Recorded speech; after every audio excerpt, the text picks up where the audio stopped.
Kim Chiu masayang ibinahagi ang kulitan nila ni Paolo Avellino.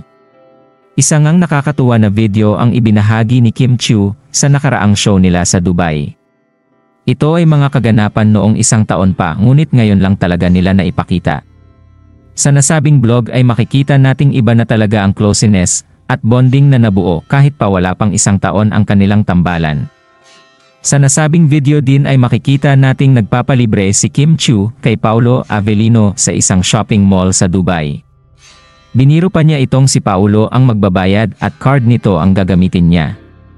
Agad namang pumayag si Paolo Avellino at sinabing sige pwede mong gamitin. Tila isang masunuring boyfriend na hindi tumanggi si Paolo Avellino sa request ni Chinita. Makikita din ditong nagkita na pala ang kapatid ni Kim Chiu at si Paolo Avellino sa naganap na show sa Dubai. Hindi ito nailabas at tunay ngang marami pa silang mga video na behind the scenes na tiyak kikiligin talaga ang Kim Pao fans. Nandito din sa nasabing video ang kanilang bonding at mga selfie pati na rin ang kanilang routine na jogging kada umaga. Makikita mo talagang masaya ang dalawa sa piling ng isa't isa at super caring si Paolo Avellino kay Kim Chiu. Nandito din ang nakakakilig na make-up session ng dalawa.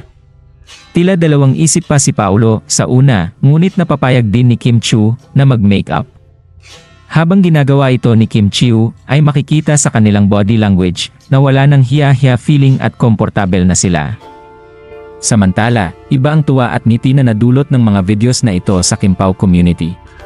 Ito kasi ang mga panahon na marami silang pinagdaanan na intriga, kaya naman nakakatuwang malaman na ganito sila in real life habang ang mga bashers ay walang ideya na wala silang pake sa mga nagaganap.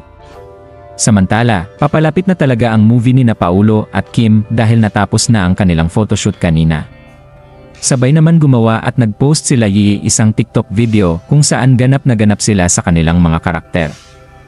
Hindi na din makapaghintay ang kanilang mga fans sa mga magaganap na promotions at pagpunta ni na Kim Chiu at Paolo Avellino sa mga probinsya.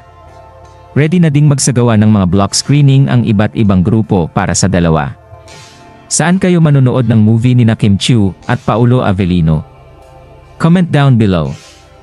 Maraming salamat sa panonood at huwag kalimutang mag-subscribe for more videos.